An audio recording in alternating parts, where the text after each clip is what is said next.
காஞ்சி மகாவித்வான் பிரதிபாத பயங்கரம் சுவாமி இந்த சூடகம், தோள்வளை, தோடு, செவிப்பு, பாடகம் இவைகளுக்கு ஒரு அர்த்தத்தை சொல்லியிருக்காரு பாருங்கோ.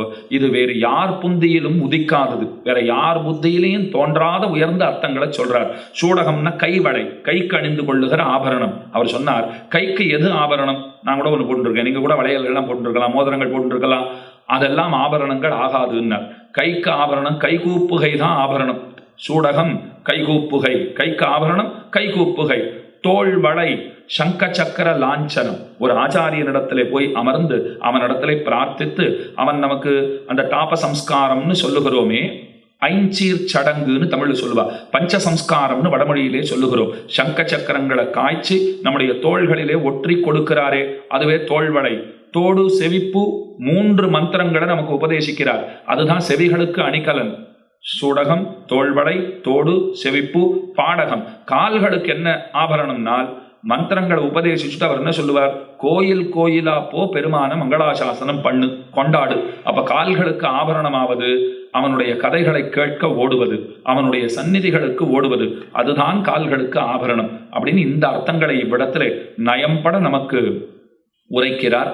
அப்ப இந்த பாசுரம் கூடியிருந்து குளிர்ந்துன்னு ஆச்சா. இப்ப 27ஆம் பாட்டு ஆச்சு. 28ஆம் பாட்டு. கறவைகள் பின் சென்று கானம் சேர்ந்து உண்போம் அறிவொன்னுமில்லாத வாய்க்குலத்து உந்தன்னை பிறவி விருந்தன புண்ணியம் யாமுடையோம் குறைவொன்னுமில்லாத கோவிந்தா முந்தன்னோடுறவேல் நமக்கு இங்கொழிக்க ஒழியாது அறியாத பிள்ளைகளோ அன்பினால் முந்தன்னை சிறுபேரழைத்தனமும் சீறி அருளாதே இறைவா நீ தாராய் பறையேலோர் எம்பாவாய் என்பது பாசுரம். பாட்டை கொஞ்சம் ஜாக்கிரதையாகத்தான் சொல்லணும். கறவைகள் பின் சென்று கானம் சேர்ந்துண்போம் அறிவொன்னுமில்லாத வாய்க்குலத்து. ஒருத்தர் என்ன பாடிவிட்டார்? குறை ஒன்னுமில்லாத வாய்க்குலத்து உந்தன்னை பிறவு பிறந்தன புண்ணியம் யாமுடையோம் அறிவொன்னுமில்லாத கோவிந்தான்னர். ஐயோ சுவாமி, முன்னாடி போட வேண்டிய அறிவொன்னுமில்லாத பின்னாடி போட்டுட்டீர், பின்னாடி போட வேண்டிய குறை ஒன்றுமில்லாத சப்தத்தை முன்னாடி போட்டுட்டீர். அப்ப கொஞ்சம் ஜாகிரதையா சொல்ல வேண்டியது. பெருமாள் சொல்லுவார், உங்களெல்லாம் படைச்சு வச்சிருக்கேன்னு இல்லையோ, நீர் சொன்னது சரிதான் அப்படின்னு சொன்னாலும் சொல்லிடுவார். அப்ப இந்த பாட்டினாலே என்ன கேட்கிறார்கள்னா, இப்ப பகவான் இடத்திலே நீயும் பிராட்டியுமாக சேர்ந்து எங்களை நன்கு அலங்கரிக்க வேண்டும்னு கேட்டாளா, அதை பண்ணிவிட்டார் பெருமாள். நோன்புக்கு உபகரணங்களான சங்கங்கள் முதலானவற்றையும் மற்றும் சில சன்மானங்களையும் பெற விரும்பியதை கீழ் 2 பாட்டாலே சொன்னார்கள்.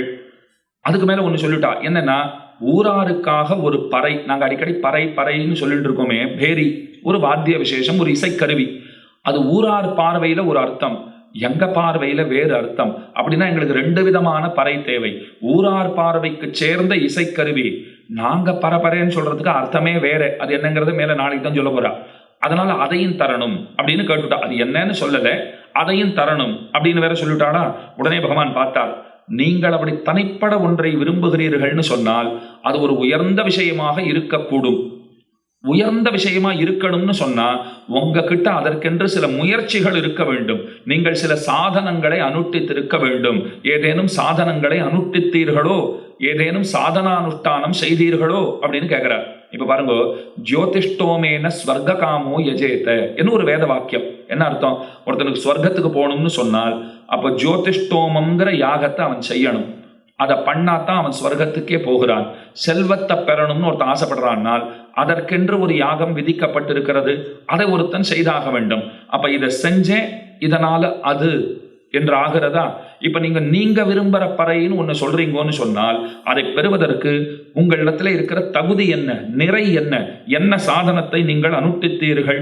சாதனத்தை அனுஷ்டிக்காமல் சாத்தியத்தை பெற முடியுமா அப்படிங்கிறார் பெருமான். அது உங்களுக்கு தெரிஞ்சிருக்குமே அப்படின்னு கேட்ட உடனே இவா சொல்றா, எங்களை நன்னா பார், எங்களை பார்த்தா ஒரு சாதனத்தை அனுஷ்டிக்கிறா போலவா நாங்கள் தெரிகிறோம். ஒருத்தர் குளிக்கவே இல்லை, 12 மணிக்கு நான் அவரை பார்க்குறேன், இன்னும் குளிக்கவே இல்லைங்கிறது எனக்கு தெரிஞ்சுடுத்து. ஆனால் அதை நான் புரிஞ்சுக்காத அவர்கிட்ட போய் என்ன கேட்டேன், என்ன சுவாமி சந்தியாவந்தன மாத்தியானம் எல்லாம் ஆச்சா அப்படின்னு கேட்டா அந்த அம்மா உள்ளே இருந்து வருவா, பல்லு தேய்ச்சாரான்னு கேளுங்க முதல்ல. அவர் காத்தாலே எழுந்ததுலேருந்து அப்படியே உட்காந்துருக்காரு. நான் வெசுண்டே இருக்கேன், மணி 12:15 ஆறுது, அதுக்குள்ளே சாப்பிட்டும் ஆச்சு, இன்னும் ஒன்றும் பண்ணலைன்னா நீர் வேற ஆளை பார்த்தா தெரியல, சந்தியாவந்தன ஆச்சா மாத்தியானிக்கு ஆச்சான்னு கேட்டு இருக்கிறேன், இன்னும் திருவாராதன ஆச்சான்னு வேற கேப்பீர் போட்டிருக்கேன். அவரை பார்த்தா அப்படியா இருக்கார், இப்போ தட்டாடை கட்டுண்டு எப்படி உட்காந்துருக்கார், சட்டையை போட்டு உட்காந்துருக்கார், இப்படி கேட்கறீரேன் வாழ இல்லையோ. இப்ப எப்படி இருக்குன்னா, இந்த பெண்களை பார்த்துட்டு நீங்கள் ஆசைப்படுகிற பறையை பெறுவதற்கு நீங்கள் ஏதேனும் சாதனத்தை அனுஷ்டித்தீர்களோன்னு பெருமாள் கேட்கறது எப்படி இருக்குன்னா, குளிக்காத அவ்வளவே பல் கூட விளக்காமல் 12:15 மணி வரைக்கும் உட்காந்துருக்கிற ஒருத்தரை பார்த்துட்டோ சன்னியாசனம் எடுத்தா மாத்தியானிகம் பண்ணீர்களான்னு கேட்கறா போல இருக்குங்கிறா இந்த கோபிகைகள். எங்களை பார்த்து அப்படி கேட்கலாமா? எங்களுடைய ஆச்சாரத்தையும் அறிவையும் நீ பார்த்தாயாகில் எந்த உபாய அனுஷ்டானத்திற்கும் எங்களுக்கு தகுதி இல்லை அப்படிங்கிறது உனக்கு நல்லா தெரிஞ்சுடுமே. இதில் ஒரு வேடிக்கை இருக்கு. பெருமாள் என்ன சொன்னார்? ஒன்றை நீங்கள் அடைய வேண்டும்னு ஆசைப்பட்டீர்களாகில் அதற்கென்று ஒரு சாதனத்தை அனுஷ்டித்திருக்க வேண்டுமே. சாதனத்தை அனுஷ்டியாமல் சாத்தியம் இல்லைங்கிறது உங்களுக்கு தெரிஞ்சிருக்குமே. சாதனம்னா ஒரு உபாயம், ஒரு சாதனம் அப்படின்னா என்னன்னா, ஒன்றை அடைவதற்காக நாம் எடுக்கிற முயற்சி, செய்கிற முயற்சி, அது சாதனம். சாத்தியம்னு சொன்னால் அந்த சாதனத்தாலே எதொன்றை நாம் பெறுகிறோமோ அது சாத்தியம். இது ரெண்டுத்தை ஞாபகம் வச்சுக்கோங்க. பெருமாள் என்ன கேட்டார்? சாதனம் இல்லாம சாத்தியம் இல்லைன்னு உங்களுக்கு தெரிஞ்சிருக்குமே அப்படின்னார். இவன் அதே மாதிரி பெருமாள் சொல்றா பாருங்க, எங்களுடைய அறிவையும் ஆச்சாரத்தையும் பார்த்தாலே எங்களால எந்த சாதனத்தையும் செய்ய முடியாதுன்னு உனக்கு புரிஞ்சிருக்குமே. அவருடைய தோரணையில அதே துவனியில பெருமாளுக்கு பதில் சொல்லிட்டா. எங்களை பார்த்தாலே உனக்கு தெரியலையா? மேலும் எங்க கிட்ட இருக்கிற ஒரு நிறை என்னன்னு நான் சொல்றேன் அப்படின்னு ஆரம்பிக்கிறா. எங்களுடைய குறைவுகளையும் நிரப்பவல்ல நிறைவாளனாக நீ இருக்கிறாய். எங்க கிட்ட குறைகள் மட்டுமே இருக்கா போல உன்னிடத்துல நிறைகள் மட்டும் இருக்கோ இல்லையோ, உன்னை கொண்டு எங்கள் குறைகளை எல்லாம் பூர்த்தி செய்து கொள்ளலாமே. உன்னை சஜாத்தியனாக பெற்றிருக்கும் இதொன்றே எங்கள் பக்கல் உள்ள கைமுதல். கைமுதல் அப்படின்னா என்னன்னா, நம்ம கையில ஒண்ணு இருக்கு, அதனால ஒண்ணு கிடைக்கிறதுன்னு வச்சுக்கோங்க, அதைத்தான் கைமுதல்னு சொல்லுகிறோம். கைமுதல். இப்போ முதல் போடுறோம் அப்படிங்கிற. நான் ஒருத்தர் கேட்டேன், என்ன பிசினஸ் பண்ணக்கூடாதா சுவாமி அப்படின்னா, அவர் என்ன சொன்னார்?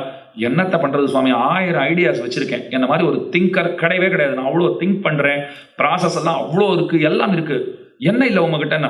ஒன்று கேபிட்டல் முதலீடுன்னு ஒன்று வேணுமே சுவாமி, அது இல்லாததான் தவிச்சுட்டு இருக்கேன், அங்கங்க லோனுக்காக சுத்தின்னு இருக்கேன். எத்தனை பேர் இப்படி பேசுறா பாருங்க. அப்போ ஒரு முதல்னு ஒன்று இருந்துடுத்துன்னு சொன்னால் மேலே பல விஷயங்களை சாதிப்பதற்கு அது ஹேத்துவாகிறது. இங்க இவா சொல்றா, எங்க கிட்ட எந்த கை முதலும் கிடையாது. இப்படி கை கூப்புறதுக்கு அர்த்தமே அதுதான். எங்க கிட்ட ஒன்றும் கிடையாதுன்னு சொல்றதுக்கு தான் கை கூப்புறோம். அது தெரிஞ்சுக்கணும் இல்லையோ? ஏன்னா எப்பவும் கை கூப்பிட்டு தான் இருக்கும். ஒன்றும் கிடையாதுன்னு கை கூப்புகிறோம்னால் உன்னை அடைவதற்கு தகுதியாக என்னிடத்திலே ஏதும் இல்லை. இதை கொஞ்சம் கவனமா கேட்டுக்கோங்க. அவரை அடைவதற்கு தகுதியா நம்ம கிட்ட ஏதும் இல்லை. ஏன்னா எதனாலும் அவரை நாம திருப்திப்படுத்துறது முடியாது. அவரா திருப்தி அடைஞ்சாதான் உண்டு. என் முயற்சியினால நான் அவரை திருப்தி அடைய செய்து விட முடியுமா? போனா போட்டும்னு அவர் திருப்தி அடைகிறார், அதுதான் அவர் செய்கிறார். அப்ப கை முதல் இல்லாமை. 2 கை கூப்புறதுக்கு காரணம் என்கிட்ட ஒண்ணும் இல்லை. விழுந்து சேவிக்கச்சே 2 கால்களை சேர்த்து கொள்வதற்கு காரணம் உன்னை விட்டு போவதற்கு இன்னொரு போக்கிடம் இல்லை. அதுக்கு தான் சேவிக்கச்சே 2 கால்களையும் சேர்த்து வச்சுக்கிறோம். அப்படின்னா நன்னா சேவிக்கணும் நமக்கு புரியுறதோ இல்லையோ? அப்படி விழுந்து அப்படிங்கிறது இதெல்லாம் பண்ணா எங்க சேரும் 2 கால்? அப்ப கை கூப்புறது. சில பேர் பாருங்க, வண்டியில போயிட்டு அப்படின்வா, கோயில் வாசல்ல போயிட்டே இருந்துச்சு, ஒரு கையை வேற விட்டுட்டு அது இந்த இடத்துல ஏதோ இப்படி இப்படி ஒரு 4 தடவை தட்டிக்கிறா. அது என்னமோ நாயை கூப்பிடுறா போல உச்சு உச்சுன்னு ஒரு 4 தடவை கொட்டுறா. அங்கிட்ட இதெல்லாம் என்னத்துக்குன்னா, அவருக்கு நான் இந்த பக்கமா போயிட்டு இருக்கேன்னு அவருக்கு தெரியணுமோ இல்லையோன்னார். அதுக்கு நீர் வண்டியை விட்டுட்டு ஒரு நிமிஷம் வெளில உள்ள கூட போக வேண்டாம். அப்படி செருப்பை கழட்டுட்டு, இல்லை காலில் ஷூ போட்டுருக்கீங்களா, பூட்ஸா, அதை கழட்டுட்டு அப்படி போனிருக்கலாம். ஒரு கையை கூப்பிட்டு அப்படி வண்டி ஏறி வரலாமே. இல்லை நீங்கள் எதுவும் பண்ண அப்படி பண்ணிட்டு போங்க போகிறோம். ஒன்றும் இதெல்லாம் பண்ண உச்சு உச்சுலாம் வேண்டவே வேண்டாம். போச்சே அப்படி தலையை அப்படி சாஞ்சு அப்படி சேவிக்கிறா போல ஒரு பாவனையை பண்ணிட்டு போகலாம். சில பேர் ரொம்ப கட்டி ஒரு ஹாரன் அடிக்கிறா போச்சு. என்னதுன்னா அவளுக்கு சொல்றான், உள்ளுக்குள்ள இருக்கிற தேவதைக்கு இந்த குழந்தைகள்லாம் ஸ்கூட்டர் சவுண்டை வச்சு அப்பா வராருன்னு கண்டுபிடிக்கிறா போல அவர் கண்டுபிடிப்பாராம். இந்த பக்தன் மணி ஆச்சு 8-10 வாசல்ல போயிட்டு இருப்பார் அவர் அப்படின்னுட்டு அவர் தெரியணுமா, அதுக்காக இந்த ஹாரன் சவுண்டை வச்சு என்ன தெரிஞ்சுப்பார் சுவாமி. எங்களுக்குள்ள அவ்வளோ ஒரு க்ளோஸ்னஸ் இருக்குன்னா இதெல்லாம் பண்ணவே சொல்லலை பெருமா. முடிஞ்சப்போ போய் சேவியுங்கள். அவர் போச்சு நினைச்சுட்டே போனா பொறுமை. இந்த 2 கை 1 கை கூப்பிடுறவாள்லாம் கூட நான் பார்த்துருக்கேன். அது இன்னும் மோசம். அது உச்சி எவ்வளவோ தேவலான்னு வச்சுக்கோங்க. அது 2 கையை விட்டுட்டு அப்படி கையை கூப்பிட்டு ஒரு அவ்வளோ சாகசமெல்லாம் அவர் பண்றதுக்கு வர்றது அப்படின்னு. பெருமான் அதை விட பெரிய சாகசக்காரர். எப்ப எப்படி பந்தாடிடுவார்னு தெரியாது இல்லையோ? ஜாக்கிரதையா இருக்கும். அவர்கிட்டயே போய் நம்ம சாகசத்தை காண்பிச்சா, அவர் சாகசத்தை காண்பிச்சா நாம தாங்குவோமா? நிச்சயம் தாங்க மாட்டோம். அதனால பக்திங்கிறது முக்கியம்தான். அதை ரொம்ப சிரமப்படுத்தி கொண்டோ, நம்மை சிரமப்படுத்தி கொண்டோ, பிறரை சிரமப்படுத்தியோ அதை செய்யணுங்கிற தேவையை பெருமான் ஒருபோதும் விதிப்பதில்லை. இருந்த இடத்திலிருந்து நீ தொழுதாலும் அதுவும் எனக்கு சந்தோஷம்தான். முடிஞ்சதை பண்ணு, இயலாததை பண்ணுன்னு சொல்லவே இல்லை. விபீஷணன் ராமன் இடத்துல வரான். வந்தவன் குளிச்சுட்டெல்லாம் வரலை. சேர்த்துக்கிற ராமன் போய் குளிச்சுட்டு வந்தார். கோயிலுக்கு நான் போனேன், நான் குளிக்கல. தெய்வம் என்ன பார்க்கறதுக்கு குளிச்சுட்டு வந்ததுன்னா என்ன சுவாமி இவர் தானே குளிச்சிருக்கணும், அவரே குளிச்சாருன்னா பட்டர் அழகா சொன்னார். அவர் இக்ஷ்வாக்கு வம்சத்துல பிறந்தவர். அவர் வசிஷ்டர் இடத்துல கல்வி கேள்விகள்லாம் கத்துட்டு இருக்கார். எப்படி ஆச்சாரமா இருக்கணும், எப்படி இப்படி இருக்கணும், இது எல்லாத்தையும் வசிஷ்டர் அவருக்கு சொல்லி கொடுத்துருக்கார். அதனால சரணாகத வத்சலனான பெருமான் அவன் போய் குளிச்சுட்டு வரான். சரணாகதி பண்ண வந்திருக்கிற சரணாகதர் அவர் ஏன் அப்படியே வந்தார்னா, அவர் ராட்சச குலத்துல பிறந்தவர், அவருக்கு தெரிஞ்ச ஆச்சாரம் அவ்வளவுதான். பட்டர் முடிவா என்ன தெரியுமா சொன்னார்? அவருக்கு தெரிஞ்சது அவர் பண்ணார், இவருக்கு தெரிஞ்சதை இவர் பண்ணார். நமக்கு அவர் சொல்ற செய்தி என்ன தெரியுமா? நீ புதுசா ஒரு தகுதியை ஏற்படுத்தி கொள்ளவும் வேண்டாம்,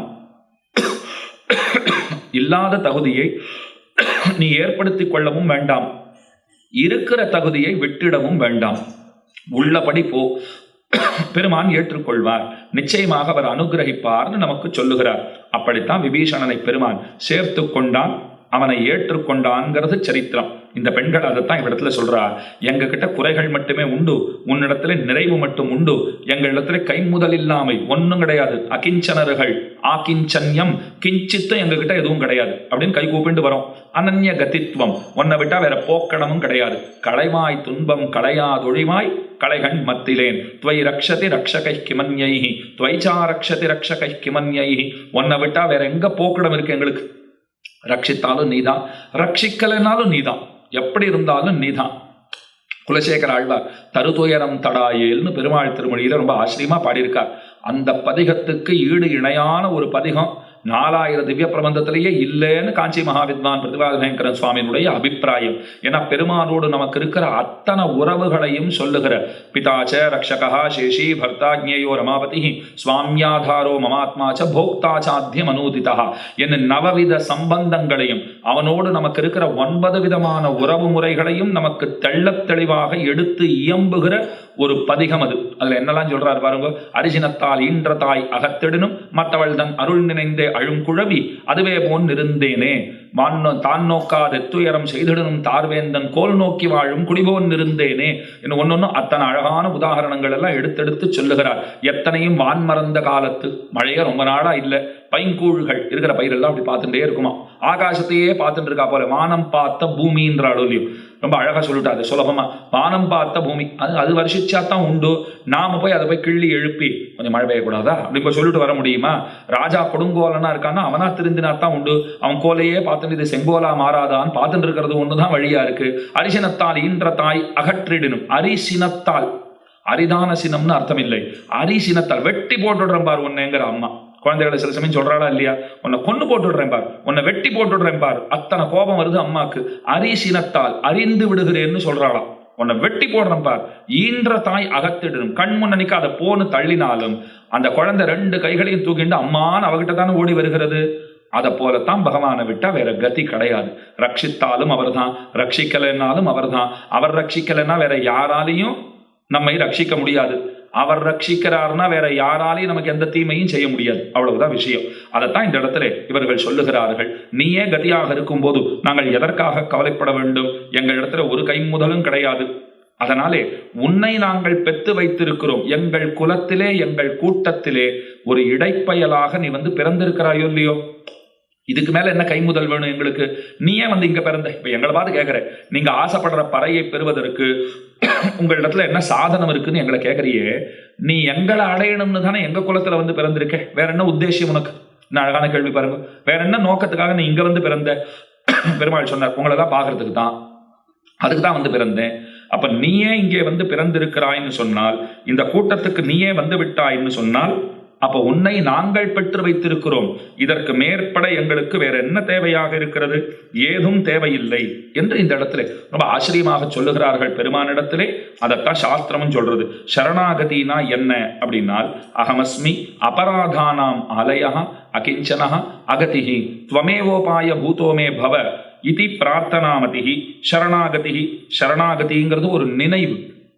அந்த நினைவு எப்படி இருக்கும் அப்படின்னால், அகமஸ்மி அபராதானாம் ஆலயா, நான் பாபங்களை செய்தவனாக இருக்கிறேன், பாபங்களுக்கு ஒரு இருப்பிடமாக இருக்கிறேன். இத க்ஷமாஷோடசிங்கிற ஒரு ஸ்தோத்திர கிரந்தம் அதுல ரொம்ப அழகா சொல்லுவா.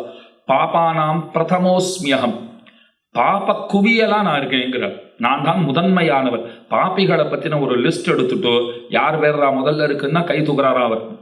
பராசர பட்டருடைய அருமை திருத்தம்பியார் அவர் அருளி செய்திருக்கிற ஸ்தோத்திர கிரந்தம்னு நினைக்கிறேன். ஸ்ரீராம பிள்ளை பட்டர், வேதவியாச பட்டர்னு சொல்லுவார்கள். அவர் சொல்றார், பாபம் செய்தவர்களுக்குள்ளே நான் முதன்மையானவன், என் பேரைத்தான் முதல்ல எழுதணும். வேதாந்த தேசிகன் தயாசதகத்துல சொல்றார், அகமஸ்மி அபராத சக்கரவர்த்தி கருணேத்வம் ச குணேஷு சார்வபூமி. ரொம்ப அழகான வார்த்தை பாருங்க. நான் ராஜா, பாபங்களுக்கு ராஜா, நீ குணங்களுக்கு தலைவியினர். அதுக்கு என்னன்னு கேட்டா தயாதேவி. ஒரு தலைவியா இருக்கிறவள் இன்னொரு தலைவரை பார்த்தா கொண்டாடணுமா வேண்டாமா, சிகப்பு கம்பள வரவேற்பெல்லாம் கொடுக்கணுமா வேண்டாமான்னார். இது என்ன இருக்கேன், நீ பாப்பங்களுக்குன்னா தலைவர், ஏதோ ஒன்று தலைவர் தானே, நான் பாப்பங்களுக்கு தலைவனா இருந்துட்டு போறேன், பாவிகளுக்கு தலைவனா இருந்துட்டு போறேன், ஆனா தலைவன் தானே. ஆமா, அப்படின்னா என்ன செய்யணும்னா நீ கொண்டு வா, பெரிய ரத்ன கம்பளத்தை போட்டு என்னை கொண்டு போய் திருவேங்கடமுடையான் இடத்துல கொண்டு சேர்க்க வேண்டியது உன் பொறுப்பு. ஏன்னா நீ குணங்களுக்கு தலைவியாக இருக்கிறாய், நான் பாவங்களுக்கெல்லாம் மூலமாக இருக்கிறேன், ராஜாவை போல இருக்கேன். அகமஸ்மி அபராத சக்கரவர்த்தி. பெருமான் வேதாந்தாச்சாரியன்னு கொண்டாடினார், தாயார் சர்வதந்திர சுதந்திரன்னு கொண்டாடி இருக்கா. அவர் என்ன சொல்லுகிறார் பாருங்க, அகமஸ்மி அபராத சக்கரவர்த்திங்கிறார். இதுதான் நைச்சியானுசந்தானம். இல்லாத தாழ்ச்சிகளை ஆச்சாரியர்கள் விண்ணப்பித்துக் கொள்வார்கள். இருக்கிற தாழ்ச்சிகளை நாம ஒருபோதும் சொல்லவே மாட்டோம். நாம சொல்லுவோம் பிறர் தாழ்ச்சிகளை சொல்லுவோம். அவர் அப்படி இவர் அப்படி, அவர் என்ன பண்ணார் தெரியுமா, அவர் வாழ்ந்த வாழ்க்கை எங்களுக்கு தெரியாதா, நேற்று வரைக்கும் அப்படி இருந்தார் தெரியாதா, இதெல்லாம் பேச ஆரம்பிச்சு விடுறோம் பாருங்க. நாம எப்படி இருந்தோம் நேற்று வரைக்கும், அவராது நேற்று வரைக்கும் இருந்து இன்னைக்கு வேற மாதிரி இருக்கார், நீ இன்னி வரைக்கும் அப்படியே தானே இருக்கீர். அதை பத்தி யாராவது யோசனை பண்றாளா? அப்ப தாழ்ச்சியை சொல்லணும், நம்ம தாழ்ச்சியைத்தான் சொல்லணும், பிறர் தாழ்ச்சிகளை நாம சொல்றதுக்காக நாம இல்லை. அகமஸ்மி அபராத சக்கரவர்த்தி. அப்ப அகமஸ்மி அபராதா நாம் ஆலயா அகிஞ்சனஹா அகதிஹி. அகிஞ்சனஹா கை முதல் ஒன்றுமில்லை, அகதிஹி வேற போக்கிடமில்லை, துவமேவோபாய பூத்துவமே பவ, நீதான் உன்னை அடைவதற்கு வழியாக இருக்க வேணும் என்று பிரார்த்திக்கிற மதி, அந்த புத்தி யாதொன்று உண்டோ அதற்குத்தான் சரணாகதி என்று பெயர். சரணாகதி இத்யுக்தா சா தேவேஸ்மின் பிரயுஜ்யதாம். சரணாகதி என்று சொல்லப்படுகிற அந்த விஷயம் இருக்கிறதே, அது இந்த தேவனிடத்திலே பிரயோகிக்கப்படட்டும், அது பகவானிடத்திலே செய்யப்பட்டதாக ஆகட்டும் என்று சரணாகதிக்கு லட்சணம் சொல்றா, அர்த்தம் சொல்றா. குளித்து முன்னலை ஓம்பும் குறிகோள் அந்தனம தன்னை ஒழித்திட்டேன், என்கணில்லை நின்கணும் பத்தனல்லேன்னு தொண்டரடிப்புடி ஆழ்வார் பாடினார். நம்மாழ்வார் பாடுறார், நோத்த நோன்பிலேன் நுண்ணறிவிலேன்கிறார். எந்த அனுஷ்டானமும் இல்லை, நுண்ணறிவு இல்லை என்று சொல்லிக் கொள்கிறார். குலங்களாய ஈரிரண்டில் ஒன்னிலும் பிறந்திலேன், நலங்களாய நற்கலைகள் நாளிலும் நவிந்திலேன், புலன்கள் ஐந்தும் வென்றிலேன் பொறியிலேன், புனித நின் இலங்கு பாதமன்னி மத்தோர் பத்திலேன் எம் ஈசனே என்று திருமழிசை ஆழ்வார் பாடுறார். நலந்தான் உண்ணுமிலேன் நல்லதோர் அறம் செய்துமிலேன் என்று திருமங்கை ஆழ்வார் பாடுறார். ஆளவந்தார் பாடுறார், ந தர்மனிஷ்டோஸ்மி நச்ச ஆத்மவேதி ந பக்திமாம் ஸ்வச்சரணாரவிந்தே அகிஞ்சனோ அனன்யகதி சரண்யத்வத் பாதமூலம் சரணம் பிரபத்யே என்று அவரும் சொல்லுகிறார். இப்ப இந்த பாட்டுல பகவானை பார்த்து குறை ஒண்ணுமில்லாத கோவிந்தாங்கிறார். அதுதான் இந்த பாட்டிலேயே உயிரான விஷயம். என்னன்னு முதலில் சொல்றேன். இப்ப கறவைகள் பின் சென்று பகவான் கேட்டார், உங்ககிட்ட எதனா ஒரு அனுஷ்டானம் உண்டான்னு கேட்டார். என்ன அடையத்துக்கு ஏதோ ஒன்று பெருசா ஆசைப்படுறீங்கோ, அந்த பெரிதாக நீங்கள் ஆசைப்படுகிறீர்களே, அதை அடைவதற்கு உங்களிடத்துல இருக்கிற நிறை என்ன, என்ன சாதனத்தை நீங்கள் அனுஷ்டித்தீர்கள், இது கேள்வி. அதுக்கு அவ கோபிகைகள் என்ன பதில் சொன்னா, எங்களை பார்த்தா அப்படியா இருக்கும், கறவைகள் பின் சென்று சாதாரணமா அறிவிற்குறைந்தவர்களை மிருகங்கள்னுவா, ஞானேன ஹீனஹா பசுபிஸ் சமானஹான்னு பிரமாணம். அறிவில்லாதவர்கள் அவர்கள் மிருகங்களுக்கு ஒப்பானவர்கள். ஆண்டாள் அழகா சொன்னா பெருமாள்கிட்ட, இப்போ மிருகங்களோட எங்களை ஒப்பிட்டு பார்த்தால் எங்களை விட மிருகங்களுக்கே அறிவு அதிகம்னு நினைக்கிறோம்னா அதை எப்படி தெரிஞ்சுக்கலாம்னா, ஆடு மாடு மேய்க்கிறவ பின்னாடி தான் போறா, மிருகங்கள் முன்னாடி போறது. நல்லா கவனிச்சு பாருங்க, பசுமாடுகள் முன்னாடி போகும், மேய்க்கிறவன் பின்னாடி போறான். ஆண்டாள் அதை எப்படி சொல்லிட்டா, அது எங்களை விட அறிவில் சிறந்தவர்களா இருக்கிறதுனால எங்க பின்னாடி நீங்க வாங்க, அது எப்படி எங்களுக்கு முன்னாடி நீங்க போலாம், ஏன்னா உங்களோட எங்களுக்கு அறிவு ஜாஸ்தி, நாங்க போகிறோம் அப்படின்னு அதுகள் முன்னாடி போறதான். அப்ப எப்ப அதன் பின்னே நாங்கள் போகிறோமோ பின்னாடி இருக்கிறவா அவர்களை காட்டிலும் தண்ணியர்கள், இன்னும் தாழ்ந்தவர்கள்னு தெரியறது இல்லையோ. கறவைகள் பின் சென்று உடனே பெருமான் கேட்டாராம், அப்படியா அப்போ கர்மானுஷ்டானம் பண்றவான்னு எடுத்துக்கலாமா? ஏன்னா ஜாத்யுச்சித கர்மம், வர்ணாச்சார தர்மத்துக்கு உகந்த தர்மம். உங்களுடைய வர்ணாச்சாரம் என்ன, அதாவது உங்களுடைய தர்மம் என்ன, ஆடு மாடுகளை மேய்ப்பது. காட்டுக்கு போறீங்கன்னா அப்ப நீங்கள் எல்லாம் கர்மானுஷ்டான பரர்களாச்சேன்னு கொள்ளலாமான்னா அதெல்லாம் கிடையாது. ஐயோ அப்படிலாம் நினைச்சுன்றாத, ஏதோ போறோம் நாங்கள், அதெல்லாம் ரொம்ப விசேஷமா தர்மமாக அனுஷ்டித்து செய்தவர்கள் அல்லர்கள். கறவைகள் பின் சென்று காணம் சேர்ந்து உண்போம், காட்டுக்கு போவோம், அழைச்சிட்டு அப்படியே போறது காட்டுக்கு, அவ்வளவுதான். காட்டுக்கு போகிறீர்களா அப்படின்னா ஏதோ ஞான யோகத்தை பண்றீங்கன்னு எடுத்துக்கலாமா? தவம் எல்லாம் ஏற்றுவதற்காக போகிறீர்கள். காணம் சேர்ந்து உண்போம், நீ அப்படிலாம் ஒன்றும் பெருசா தப்பா நினைச்சுடாதே.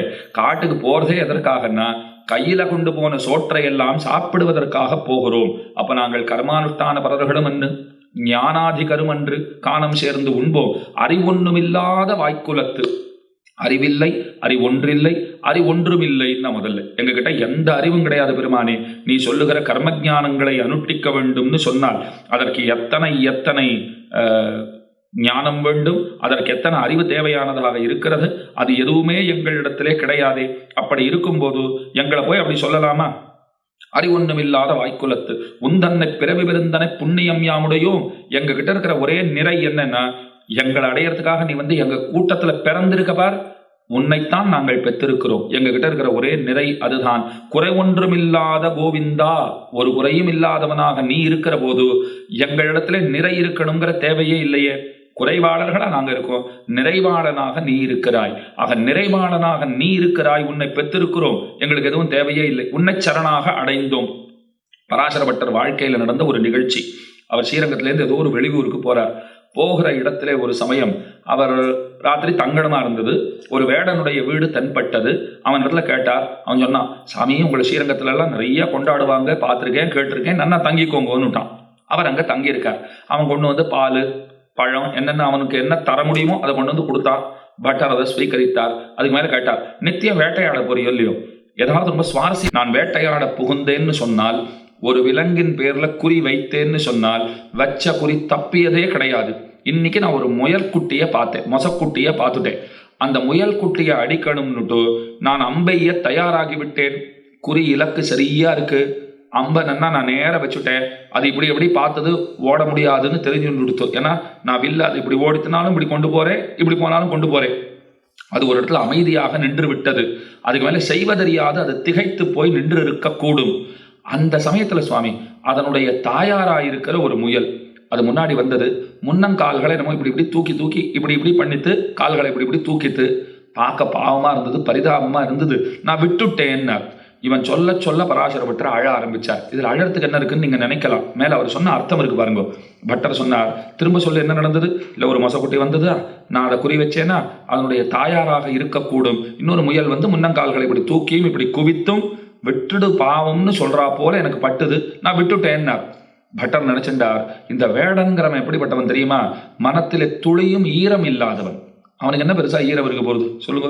அவனுக்கு வேலையே அதுதான், தொழிலே அதுதான், போய் மிருகங்களை அடிக்கிறது தான் தொழில். அவன் கருணை எல்லாம் ஒருபோதும் அவன் பார்த்து அறியான், அதெல்லாம் அவனுக்கு தெரியவே தெரியாது.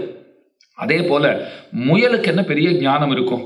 கை கூப்பினா அவன் விட்டுடுவாங்கிறத ஏதாவது சாஸ்திரங்கள்ல போய் வாசிச்சிருக்கா முயல்? தர்மசாஸ்திரம் தெரியுமா? எங்காவது உபன்யாசம் கேட்டிருக்கா? முயலுக்கு அதெல்லாம் தெரியறதுக்கு வாய்ப்பே கிடையாது. ஒரு ஐந்தறிவு உள்ள பிராணி தானே, ஒன்னும் தெரியாது அதுக்கு. அப்ப கை கூப்பினா விட்டுடுவாங்கிற அறிவு முயலுக்கும் இல்லை, கை கூப்பினவாளை விட்டுடணுங்கிற அறிவு வேடனுக்கும் இல்லை. அப்படி இருந்து அங்க காரியம் நடந்திருக்கு பாருங்க. கை கூப்பின முயலை அதை கண்டு பரிதாபப்பட்டு வேடன் விட்டு விட்டு இருக்கிறான். இதுல தெரிஞ்சுக்க வேண்டிய அம்சம் என்னன்னா, கை கூப்பினா பகவான் ரட்சிப்பான், மன்னிப்பான் நமக்கு தெரியும். கை கூப்பியவர்களை ரட்சிக்கணுங்கிறது அவருக்கும் தெரியும். ரெண்டு பேருக்கும் தெரியாத இடத்திலேயே சரணாகதி பலித்திருக்கிறதுன்னு சொன்னால், ரெண்டு பேருக்கும் தெரிஞ்ச இடத்திலே சரணாகதி பலிப்பதிலே என்ன குறைன்னு பராசர பட்டர் ரொம்ப ஆச்சரியமா ஒரு கேள்வியை கேட்கிறார். அவன் நமக்கும் தெரியும் அவன் ரட்சகன் என்ன, அவனுக்கும் தெரியும் இவர்கள் ரட்சியபூதர்கள், ரட்சிக்கப்பட வேண்டியவர்கள் என்ன அவர் அறிந்திருக்கிறார். அதைத்தான் இந்த பாட்டிலே குறை ஒன்றும் இல்லாத கோவிந்தா உந்தன்னோடு உறவேல், நமக்கு இங்கு வேற என்ன இருக்கிறது? உம்மை விட்டால் நமக்கு வேற எதுவும் கிடையாது, இங்கொழிக்க ஒழியாது. அறியாத பிள்ளைகளோ அன்பினால், நாங்களாம் சின்னஞ்சிறு பிள்ளைகள் இல்லையா? அதனாலே அன்பினாலே சின்னஞ்சிறிய பெயர்களை சொல்லி உன்னை அழைத்திருக்க கூடும். ரொம்ப ஆச்சரியமான வியாக்கியானம் இந்த இடத்துல. எது சின்னஞ்சிறிய பெயர்கள் அப்படின்னு கேட்டா, சின்னஞ்சிறிய பெயர்கள் எதுன்னா, நாராயணான்னு கூப்பிட்டுருவோமே அது சின்ன பெயர், பரமன்னு பாடினோமே அது சின்ன பெயர். இந்த மாதிரி பல சின்ன பெயர்களை சொல்லியிருக்கோம். எது பெரிய பெயர்னா, கோவிந்தான்னு கூப்பிடுறது தான் பெரிய பெயர். கோவிந்தாங்கிறதுக்கு பல அர்த்தங்கள் சொல்லப்பட்டிருக்கு. அதனுடைய நிகண்டுவெல்லாம் எடுத்து பார்த்தா அமரகோஷம் முதலான நூல்களிலே பார்த்தோம்னால் ரொம்ப பெரிய அர்த்தங்கள் எல்லாம் சொல்லப்பட்டிருக்கிறது. கீர்த்திமூர்த்தி நியாய வேதாந்த மகாவித்வான் திருமலை அனந்தான் பிள்ளை திருப்பதி கிருஷ்ணமாச்சாரிய சுவாமிங்கிற மகான் குறை ஒன்றுமில்லாத கோவிந்தானே ஒரு கட்டுரை அனுகிரகித்திருக்கிறார். நான் இன்னைக்கு நியாயமா என்ன நினைச்சிட்டு இருந்தேன் அடியனால், அது அப்படியே உங்ககிட்ட அந்த கட்டுரையை படிச்சு காட்டுள்ளான்னு தான் நினைச்சேன். ஆனால் அது இன்னைக்கு நடக்கலை. ஏன்னா அடுத்த தடவையும் கூப்பிடுறச்சு அப்போ படித்து காட்டி விடுறேன். இதை ரொம்ப அழகான கட்டுரை. இந்த குறை ஒன்றும் இல்லாத கோவிந்தாங்கிறதுக்கு இருக்கக்கூடிய வியாக்கியானங்களை எல்லாம் ஒன்று சேர்த்து பல அர்த்தங்களை அவர் வருஷித்திருக்கிறார். அதில் அவர் சொல்றார், நிகண்டுவெல்லாம் டிக்ஷனரி எல்லாம் எடுத்து அகராதி எல்லாம் எடுத்து பார்த்தா கோவிந்த சப்தத்துக்கு பல பொருள்கள் உண்டுங்கிறார். ஆனா அதுல இருக்கிற சிறந்த பொருள் எது, எந்த பொருளை உத்தேசிச்சு ஆண்டாள் கூப்பிட்டுருக்கான்னா பசுக்களின் பின்னே போமவனே, அதுதான் அர்த்தம். ஆடு மாடுகள் மேய்ப்பவனே, உயர்ந்த பல அர்த்தங்கள் அந்த கோவிந்த சப்தத்துக்கு இருக்கு. ஆனா அதெல்லாம் விட்டுட்டு இந்த அர்த்தத்தை திருவுள்ளத்திலே கொண்டுதான் ஆண்டாள் பாடி இருக்கிறாள்ங்கிறத அவர் பறக்க நிரூபிக்கிறார். அப்ப உயர்ந்த திருநாமம் எது? கோவிந்த நாமம் தான். நீங்க நாராயணான்னு கூப்பிட்டா அவருக்கு ஏற்படாத ஒரு சந்தோஷம், பரமனேன்னு கூப்பிட்டா ஏற்படாத சந்தோஷம், இன்ன பிற திருநாமங்களாலே உண்டாகாத சந்தோஷம் கோவிந்தான் அழைப்பதாலே உண்டாகும். அதைத்தான் சிறுபேர் அழைத்தனவும். சிறி அருளாதே இறைவா நீ தாராய் பறை. பெருமானே, பறையை நீர்தான் தர வேண்டும், வேறு யாராலே தர முடியும் அப்படின்னு இவர்கள் பிரார்த்திக்கிறார்கள். பகவான் கேட்டான், குறைவாளருக்குத்தான் நான் உதவுகிறேன்னு எங்க பார்த்தீங்கோ? எங்ககிட்ட குறை இருக்கு, உங்ககிட்ட நிறை இருக்கு, அனுகிரகம் பண்ணுன்னு சொல்றீங்களே, குறைவாளருக்கு நான் உதவினதை நீங்கள் எங்கே பார்த்தீர்கள்? அதுக்குதான் கோவிந்தான் அழைக்கிறார். தங்கள் காரியத்தை தாங்கள் சாதித்துக் கொள்ள முடியாத பசுக்களை நீயாக தேடி அடைந்து ரட்சிக்கும் இவ்விருப்பிலேயே காணலாம்படி இருப்பதொன்றென்றோ இப்பெருங்குணம். பசுமாடுகளுக்கு தங்களை தாங்களே காப்பாற்றுகிற சக்தி இருக்கா? இல்லையே. அவைகள் உன்னிடத்துல பிரார்த்தித்தனவா? எங்களை காப்பாற்றணும்னு பிரார்த்தித்தனவா? இல்லையே. ஆனா நீ ஓடி ஓடி காப்பாத்துறியா இல்லையா? அப்ப எங்களையும் நீ காப்பாற்றத்தான் வேண்டும். அந்த பசுமாடுகள் கேட்டா அவைகளிடத்துல என்ன சாதனம் இருக்கிறது, என்ன அனுஷ்டானம் இருக்கிறது, இதெல்லாம் பார்த்துட்டா நீ அனுகிரகம் பண்ற. கன்று மேய்த்து இனிதுகந்த காளாய் திவத்திலும் பசுநிறை மேய்ப்புவத்தி. ஆச்சாரியருடைய வியாக்கியானம் பாருங்கோ. அவ சொல்றா, பகவானுக்கு யாரை ரொம்ப பிடிக்கும்னா, தேவர்களா அசுரர்களா? தேவர்கள். சரி, தேவர்களா மனிதர்களா? மனிதர்கள். மனிதர்களிலே ஆண்களா பெண்களா? பெண்கள். மனிதர்களா மிருகங்களா? மிருகங்கள். அடுத்தது மிருகங்கள். பசுக்கள் எல்லாம் பிடிக்கும். பெண்களா பசுக்களா? பசுக்கள். பசுக்களா கன்றுகளா? கன்றுகள். இப்ப பெண்கள்ல இன்னொன்று பிரிச்சுக்கணும். பெண்கள்னா வயதான பெண்களா இல்ல அவர் வயதகத்த பெண்களான்னா வயசானவளை விட்டு தள்ளுங்கிறார். ஒவ்வொருத்தர கழிச்சுட்டே வரணும் இல்லையோ. இப்போ தேவர்களா அசுரர்களான்னா முதல்ல யாரை பிடிக்கணும்? எல்லாரையும் பிடிக்கும்னா. தேவர்களா அசுரர்களா? அசுரர்களை தள்ளு. அதுக்கடுத்து தேவர்களா மனிதர்களா? தேவர்களை தள்ளு. மனிதர்களிலே ஆண்களா பெண்களா? ஆண்களை பிடிச்சு தள்ளு. பெண்களிலே வயதானவர்களா உன் வயதை ஒத்தவர்களா? வயதானவாழ்ல வயசானதெல்லாம் பிடிச்சு தள்ளு அப்படின்னு விட்டார். சரி, இளம் பெண்களா பசுமாடுகளா? இளம் பெண்களை தள்ளு. பசுமாடுகளா கன்றுகளா? பசுமாடுகளை தள்ளு. கன்றுகள் தான் பிடிக்குங்கிறார். இதுல ஒரு சூட்சுமம் இருக்கு. ஏன் அப்படின்னா, தேவர்கள் பாருங்க, என்னதான் கை கூப்பிட்டு வந்தாலும் தங்களுக்கு ரொம்ப வலிமை இருப்பதாக நினைக்கிறவர்கள், அந்த அகங்காரம் அவளுக்கு உண்டு. மனிதர்களும் ஆண்கள் பெரும்பாலும் அப்படித்தான் இருப்பா. பெண்கள் என்ன இருந்தாலும் பல கட்டங்களில் நீங்க பார்க்கலாம், கணவனை எதிர்த்து பேசணுங்கிற ஆசை அவளுக்கு உண்டாகும். ஆனா கணவன் அதெல்லாம் அவர் என்ன வேணா பேசிட்டு போடுவார். அவ பல சந்தர்ப்பங்கள்ல தன்னை அடக்கி கொள்கிறாள். அது நடக்கத்தானே நடக்கிறது. ஒரு வீட்லயும் இருக்கிறது தான் கதை. இது யாரையும் எதிர்த்து பேசிடுறதுங்கிறது ஒரு நிமிஷ வேலை தான். ஆனா பல சந்தர்ப்பங்கள் அவ என்ன நினைக்கிறா, இல்ல நாம நம்மளை கட்டுப்படுத்தி கொள்ள வேண்டும், பேசுறது ஒரு கணம்தான், இருந்தாலும் அது நமக்குத்தான் ஒரு அவத்தியத்தை கெட்ட பெயரை உண்டாக்கும்னு நினைக்கிற பெண்கள் இன்றைக்கும் இல்லாமற் போகவில்லை. கோடி கணக்கில் இருக்கா, அதுல ஒன்றும் சந்தேகமே கிடையாது. அவர்கள் தான் ஆறுதல். ஏன்னா அந்த மாதிரி பெண்கள்லாம் இருக்கிறதுனால தான் பூமி நிலை பெற்றிருக்கிறதுங்கிறத உறுதிப்பட சொல்லலாம். எல்லாத்துக்கும் கோவிச்சுட்டே போறது தான் வழின்னு எடுத்துட்டா உலகம் அப்புறம் எப்படி இந்த சமுதாயம்ங்கிறது எப்படி தழைத்தோங்கும்? அது இருக்கட்டும். அப்ப பெண்கள் பாருங்க, இயற்கையாகவே அவர்களுக்கு ஒரு சாந்த ஸ்வபாவம்ங்கிறது உண்டு, அமைதியானவர்களா இருக்கா. அப்போ அவர் தங்களை ரட்சித்துக் கொள்கிற உரிமை தங்களுக்கு இல்லைன்னு இருக்கிறவா பெண்கள். அவர் ஒரு வார்த்தை கேட்கணும், சொல்றாளா இல்லையா? அவர் கண்ணாபின்னான்னு கத்துவார், ஏதோ ஒண்ணு அவருக்கு அடிபணிந்து நடக்கணுங்கிற ஆசையோடு இருக்காளோ இல்லையோ. பெருமானுக்கு எப்பவுமே இன்னொருத்தரை சார்ந்து இருந்தா ரொம்ப பிடிக்குமா.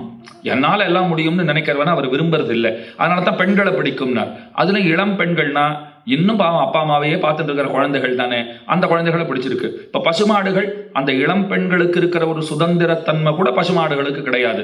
கன்றுக்குட்டிகள், பசுமாடுகளுக்கு இருக்கிற ஒரு சொச்ச சுதந்திரம் கூட அந்த கன்றுக்குட்டிகளுக்கு கிடையாது. அப்ப மொத்தத்துல ஒண்ணுமே இல்லைன்றவாழத்தான் பெருமானுக்கு பிடிக்குங்கிறது அர்த்தம். அதனாலதான் திவத்திலும் பசுநிறை மேய்ப்பு உவத்தி, பசுக்களை மேய்ப்பதால் உகப்புன்னு பாடினார் நம்மாழ்வார். திருமங்கையாழ்வார் என்ன பாடினார்? கன்று மேய்த்து இனிதுகந்த காளாயினார். கன்றுகளை மேய்ப்பதாலே இனிதுகப்புன்னார். அப்படின்னா என்ன அர்த்தம்? பசுக்களை மேய்ப்பது பிடிக்கும், கன்றுகளை மேய்ப்பது ரொம்ப பிடிக்கும்னு அர்த்தம். திவத்திலும் பசுநிறை மேய்ப்புவத்தி, அழகான அர்த்தம். இங்கே பரமபதத்தை காட்டிலும் பசுமாடு மேய்ப்பதில் தான் கண்ணனுக்கு விருப்பம் அதிகம், இது ஒரு பொருள். திவத்திலும் பரமபதத்தை காட்டிலும் பசுநிறை மேய்ப்புவத்தி, பசு கூட்டத்தை மேய்ப்பதிலே உகப்பு. இன்னொரு அர்த்தம் பண்ணா, திவத்திலும் பசுநிறை மேய்ப்புவத்தி. கிருஷ்ணாவதாரத்தை முடிச்சுட்டு பரமபதத்துக்கு போயிட்டார். அங்க போனா ஆசனத்துல பகவானை காணுமா. எங்க போனா சிம்மாசனத்திலே காணுமேன்னா, அவர் எங்கேயோ கையில அந்த உழவுகோல், அதாவது ஆடு மாடு மேய்க்கிறதுக்கு உபயோகப்படுற குச்சியை கையில எடுத்துக்கொண்டு அவர் டுர்ன்னு சொல்லிட்டு ஆடு மாடு மேய்ச்சிட்டு இருக்காராம் பரமபதத்துல. என்ன சுவாமி இங்க வந்துமான்னா, கண்ணனா பிறந்தேன் இல்லையோ, இந்த ஒரு பழக்கத்துக்கு அடிமை ஆயிட்டேன், இதுல இருந்து என்னால விடுபட முடியலங்கிறார். அதுதான் திவத்திலும் பசுநிறை மெய்ப்பு உவத்தி. அப்ப அத்தனை தூரத்துக்கு அந்த பசுமாடுகளை ரட்சித்திருக்கிற கோவிந்தனான நீ எங்களையும் ரட்சிக்க வேண்டும் என்று அவனிடத்திலே பிரார்த்திக்கிறார்கள்.